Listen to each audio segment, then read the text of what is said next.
Timeless Leadership is sponsored by Augment, an alternative MBA that's taught by the founders of Wikipedia, Shazam, Waze, YouTube, and more. If you'd like to sidestep the cost and time it takes to get a traditional MBA, consider Augment. It's 100% self-paced. There's more than 60 units to choose from, and you can spend up to 30 minutes a day working toward your advanced business degree.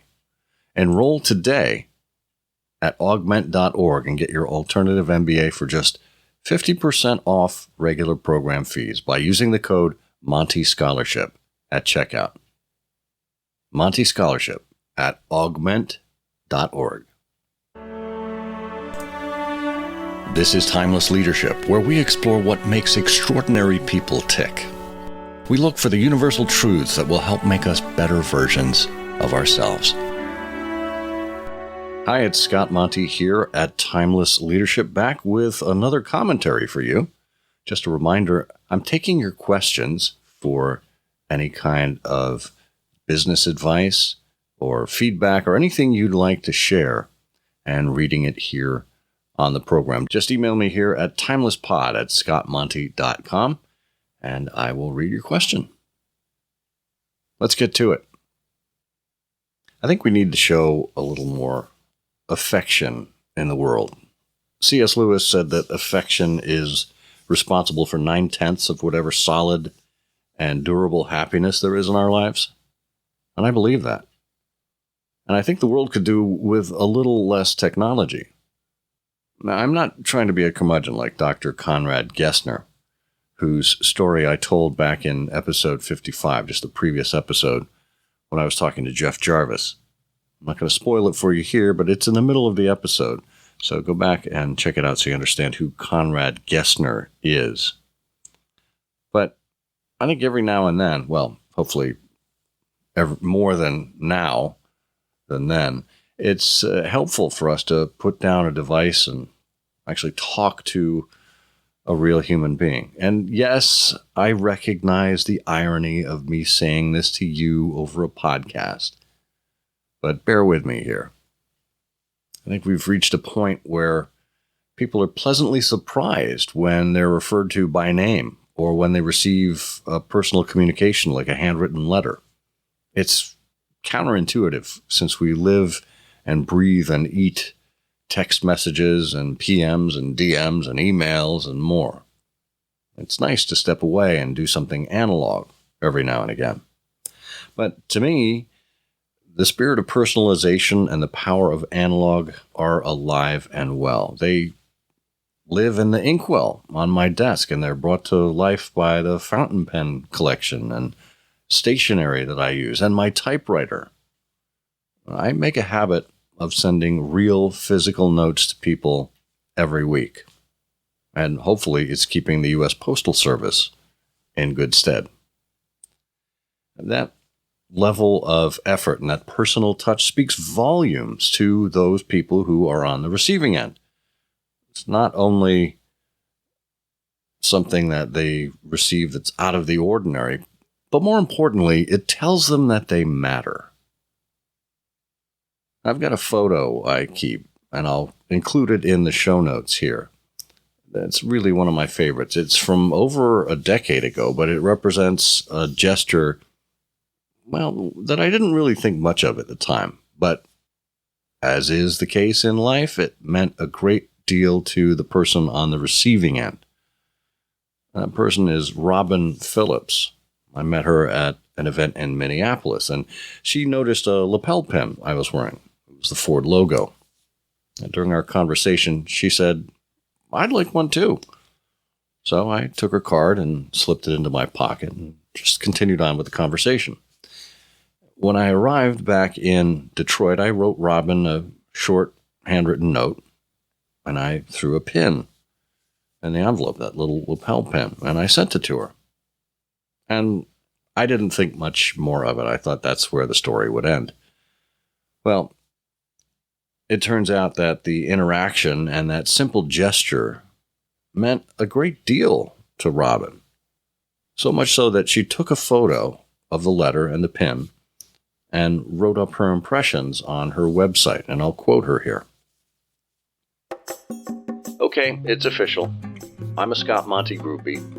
Have been from our very first conversation. Yeah, it was Twitter talk. Now, stop. Before you roll your eyes again, this is a really good story. Back in August, I had a chance to meet Scott in person. There he was in his white bucks, the blue Ford logo neatly pinned to his lapel, and well, I said what any good groupie would say. I want a Ford pin. He asked for my card, slipped it into his pocket, and we talked briefly. Scott asked me what I drove. I told him, not a Ford. There was laughter. I'm a frustrated wannabe race car driver. Then he asked the big question. Would you ever consider buying a Ford? And you know what? Here's the truth. I would. Something about knowing someone at Ford made me a sincere fan. I've even found myself defending them on occasion, in one-on-one conversations and even in large groups. I've grown, well, fond of them. And I can't for the life of me figure out what changed, other than the fact that there's this very real, very approachable, social butterfly type of guy named Scott in the mix. Would my feelings for Ford change if he went away? Dangerously, the answer might be yes. I applaud Ford for putting a person front and center. So many brands are just jumping on the social media bandwagon without a strategy. But Ford has one, and in my humble opinion, they're being pretty true to it. Ford simply wants to, quote, humanize the brand.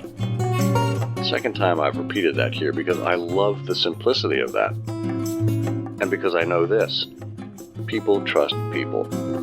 People who make and keep promises.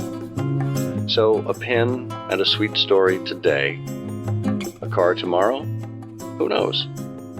In the meantime, I will wear my pin proudly and create a little Ford visual buzz along the way.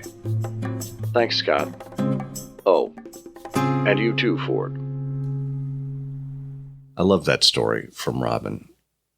And she had redone her website, so that story disappeared. So I had to go on the Internet Archive machine, the Wayback Machine, to look for it and repeat it for you here. And I hope you enjoyed it as much as I did. We're reminded by St. Jerome from all the way back in 400 AD that love is not to be purchased and affection has no price. And, it's possible to give customers deep discounts or to put contracts in place with expensive influencers. But these are tactical marketing efforts, and they're tenuous and temporary, and there's only so far you can go in reducing your price. And the reason these are temporary is because what you're doing is building a relationship around a transaction. You've purchased a behavior from your customers, and likely a temporary one at that. But what's affection? Typically, it's the way the parent feels toward a child, or maybe the way an owner feels toward a pet. It signifies security and protection and comfort for the one on the receiving end of the affection. And hopefully it allows the recipient to learn and grow. But what's behind the absence of affection then? Because affection is unilateral. That is, there's no expectation that affection is returned. And the absence of affection can be viewed as selfish.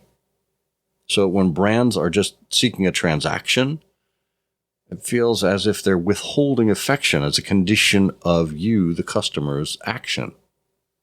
And when customers, employees, friends, colleagues, family members, when they don't expect to hear from you, that's when that simple gesture matters, like that simple gesture I made toward Robin. Databases, algorithms, other systems can help you remember when it's someone's birthday, and that's awfully helpful. But now we have systems like ChatGPT that'll even help you write the note to them. But affection? Affection comes from the heart, and it begins with the understanding how you'll make someone else feel by thinking of them and then acting on it. ideally with some kind of personal gesture or personal reference to something that has meaning to them. And we can teach machines how to learn, how to respond to questions, how to perform mail merges, and how to even anticipate our needs. But we can't teach them to do what it takes to be truly human. That is, to feel affection for people. That's entirely on you. Now, this is normally where I would read your leadership questions, feedback, etc. But somebody is slacking right now.